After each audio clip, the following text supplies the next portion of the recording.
Hi, my name is Irene Rosado. I'm a respiratory therapy student. Today I will be performing on how to use intensive spirometry. You go to the patient's chart and make sure that you will review the physician's order and pertain all the data that you need to pertain from the patient's chart. After you have verified the order, you go ahead and you gather all your equipment by obtaining an intensive spirometer, the tubing, plus a mouthpiece. In this case, we will be using a filter.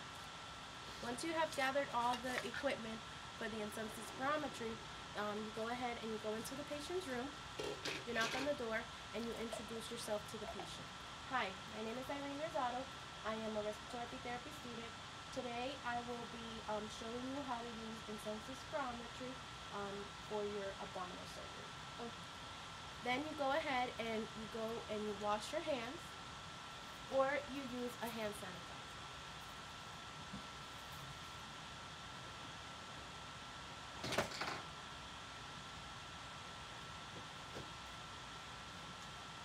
Once you have washed your hands, you go ahead and you don your appropriate PPE, which in this case we're going to use standard precautions, and you will need your gloves.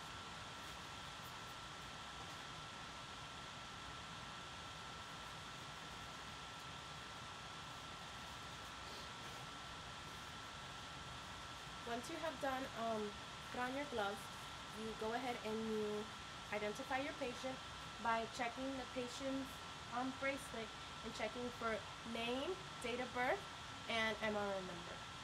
Once you have checked the patient's identification, you go ahead and you explain the procedure to the patient.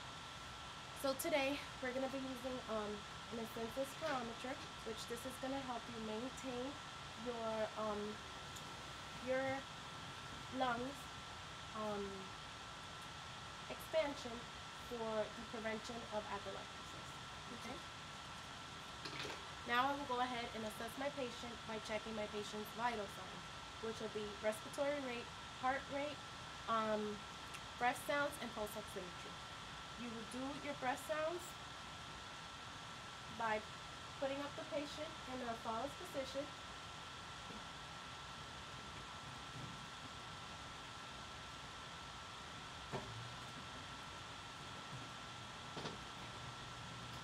And now you would check anteriorly and posteriorly breath sounds.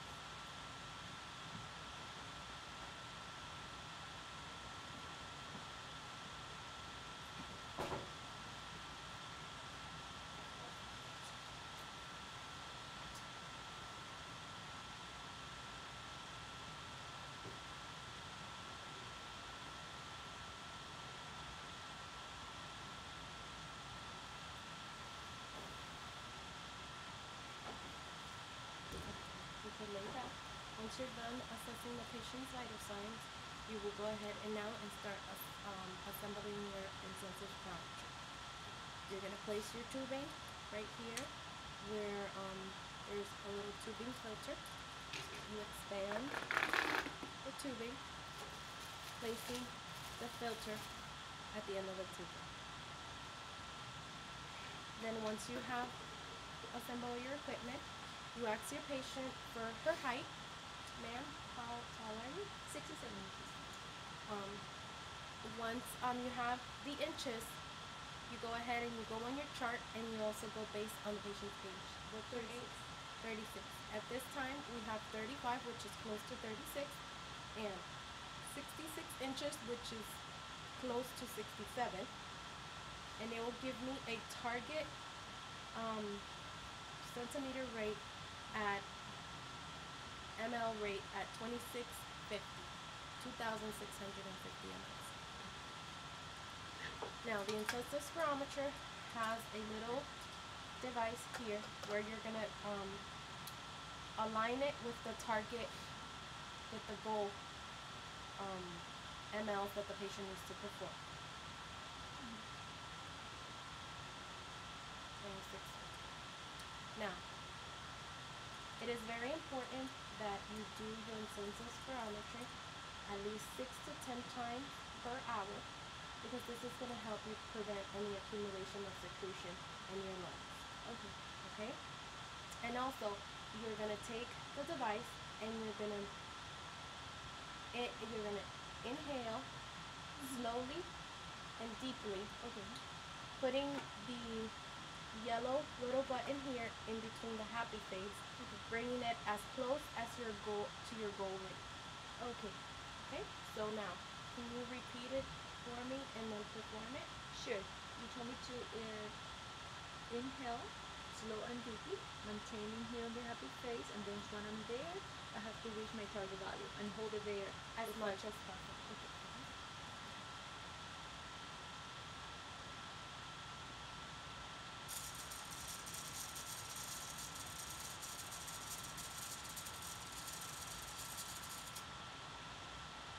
Okay. You need to try to see if you can bring up the volume at least to the little target rate.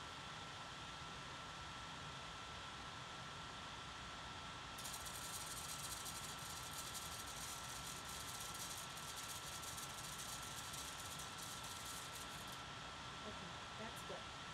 As you go doing it 6 to 10 times per hour, you're going to try to do it as much as you can up to 2650. So our goal is to at least get her to do it at 2,650 ml. It may take time as she's getting better by the recuperation of her surgery. So that's good. I just need you to continue doing your exercises, and then I will go ahead and come back and evaluate you in a few hours. So this is how you perform intensive spirometry for the patient. Now, before I leave the room, I will go ahead and assess my patient again. So I will check my patient's respiratory rate, heart rate, do her pulse oximetry, and do her breath sounds anteriorly and posteriorly.